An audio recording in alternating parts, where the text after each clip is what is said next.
नमस्कार। मैथमेटिक्स में बच्चों सीखने वाले हैं द्विघात बहुपद के शून्यक निकालने के लिए और फिर बच्चों उसके शून्यकों के बीच योगफल तथा गुणनफल के बीच में जो रिलेशन है, संबंध है, उसे सत्यापित कैसे करते हैं वो मैं आपको इस वीडियो में सिखाने वाला हूं। तो फिर बच्चे ये प्रश्न बिहार बोर्ड एग्जाम के लिए एक मोस्ट इंपोर्टेंट प्रश्न है जो कि बार बार पूछा जाता है। आप लोग किसी भी एग्जाम का क्वेश्चन उठाकर देख लीजिए बिहार बोर्ड का, उसमें जरूर ऐसा प्रश्न एक या दो दिया रहेगा आपको। तो चलते बच्चों यहाँ पे वीडियो स्टार्ट करते हैं। इस प्रश्न को कैसे सॉल्व करते हैं, कैसे जांचते हैं, वो मैं एक एक पॉइंट आपको सिखाने वाला हूँ। और वीडियो को शेयर नहीं किए तो शेयर कर दीजिएगा। और फिर बच्चे एक और इन्फॉर्मेशन मैं देना चाहता हूँ, आप लोग यदि और भी वीवीआई प्रश्न आप लोग नहीं देखे हैं मेरे वीडियो का, तो आप लोग जय प्लेलिस्ट में वहां पे आप लोगों को मिल जाएगा वीवीआई प्रश्न का एक प्लेलिस्ट मिल जाएगा, जिसमें सारे टॉपिक आपको 1 बाय 1 करके मिलेगा। उसे आप पूरा 1 बाय 1 करके देख लीजिए, एग्जाम से पहले आपके सारे टॉपिक क्लियर होंगे।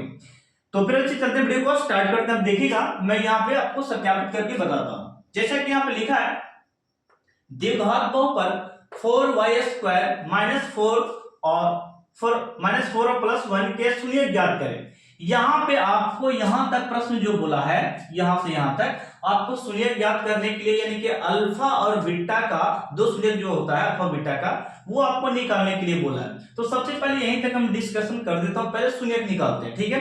तो शून्यक निकालते हैं दो तरीका से, एक गुणनखंड विधि से और एक आपको निकालते हैं हम लोग द्विघात सूत्र से भी निकाल सकते हैं शून्यक को, ठीक ना। तो हम लोग गुणनखंड विधि से शॉर्ट में निकाल लेते हैं। देखिएगा यहां पे दिया आपका 4y² है, 4y² माइनस 4y और प्लस में फिर बच्चे 1 दिया है। तो ऐसा प्रश्न जब रहे तो सबसे पहले शून्यक ज्ञात करने के लिए आप क्या करेंगे, फर्स्ट वाले पद से और लास्ट वाले पद से गुना करते हैं अंक वाला को। तो 4 में 1 से गुना कीजिए फिर बच्चों, 4 में 1 से मैंने गुना किया 4 में 1 से, यानी कि फर्स्ट वाला को लिए और लास्ट वाला को लिए, बीच वाला को नहीं लेना, ठीक है।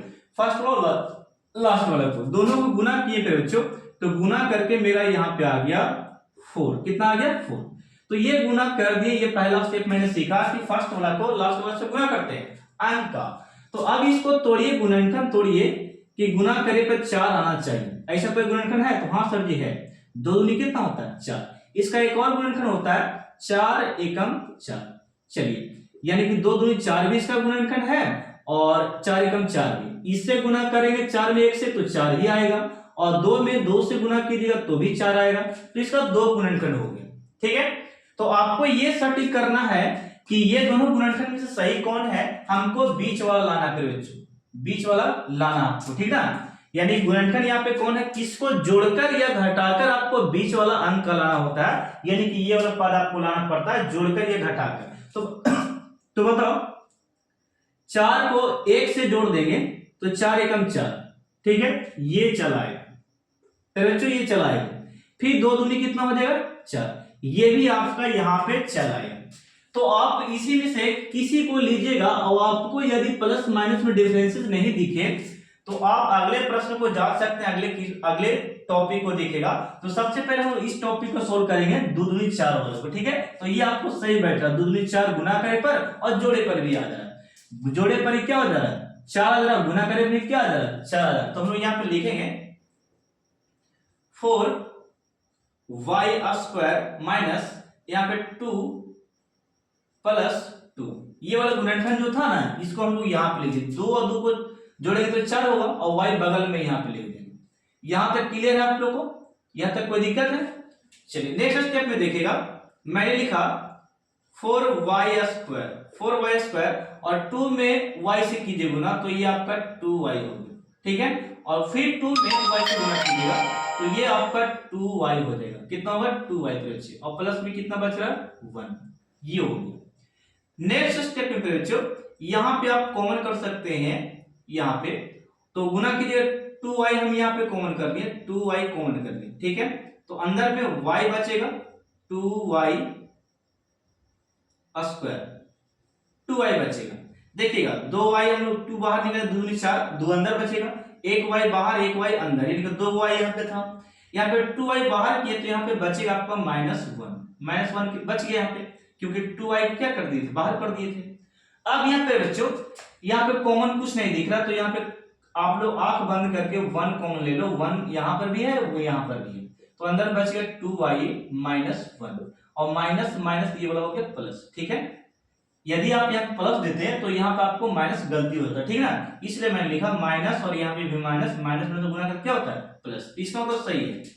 अगले स्टेप में देखिएगा, एक हम लोग बाहर वाला लिखेंगे 2y माइनस 1, बाहर वाला लिख दिए, और एक अंदर वाला 2y माइनस 1, ये अंदर वाला हो गया। ठीक है, अब इतना बड़ा पे बच्चों आप लोग लिख सकते हैं कि हम लोग जानते हैं py, यानी कि ये बहुपद का सूचित करने का तरीका है py बराबर, हम लोग क्या जानते हैं 0, बहुपद बराबर क्या होता है 0। अब यहां से एक स्टेप में देखिएगा कि यहां से क्या कर सकते हैं, एक बार इतना वाला 0, एक बार इतना वाला 0 कर सकते हैं। तो पहले यहाँ पे ध्यान दो कि एक बार हम लोग देख लिखेंगे यहाँ पे कि 2y माइनस 1 बराबर 0, एक बार ये हम लोग 0 कर दिए, एक बार इसके बराबर 0 करेंगे, फिर लिखेंगे। फिर बच्चों यहाँ पे ध्यान दो, यहाँ पे लिखने वाले हैं कि 2y माइनस 1 और बराबर में क्या होगा 0। ओके, तो अल्फा का वैल्यू हम लोग निकालते हैं, यहां से देखिएगा, तो ये आपका 2y हो गया, और ये माइनस में इस तरफ जाके प्लस हो गया, और यहाँ पे गुना वाला कहां जाता है भाग में, यानी कि y बराबर 1 ऊपर में और 2 नीचे। यहाँ पर भी वही बात है कि 2y रहने देंगे, और यहाँ पे 1 और ये गुना वाला भागा में चल जाएगा, 1 बाई कितना हो गया 2 हो गया। इसे बोलते हैं अल्फा और इसे बोलते हैं बीटा। ठीक है, अल्फा और बीटा हो गया।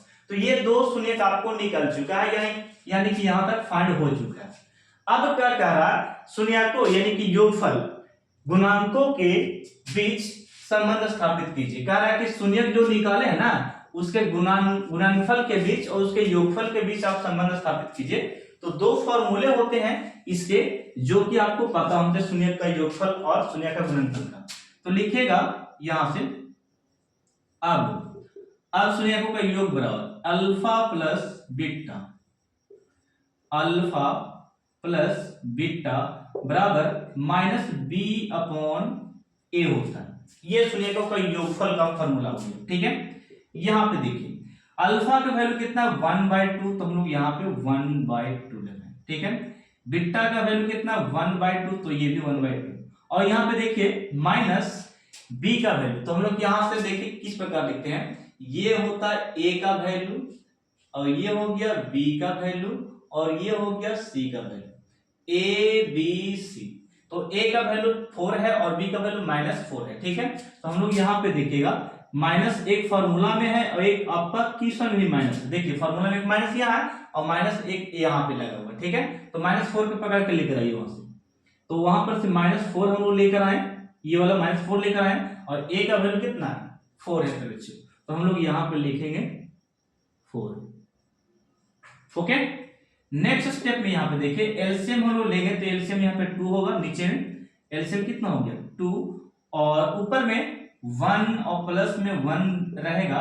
तो यहाँ पे देखिए माइनस और माइनस हो गया, प्लस ऊपर में +4 हो गया। +4 क्यों हो गया, क्योंकि ये माइनस था, ये माइनस था, तो क्या हो गया प्लस हो गया।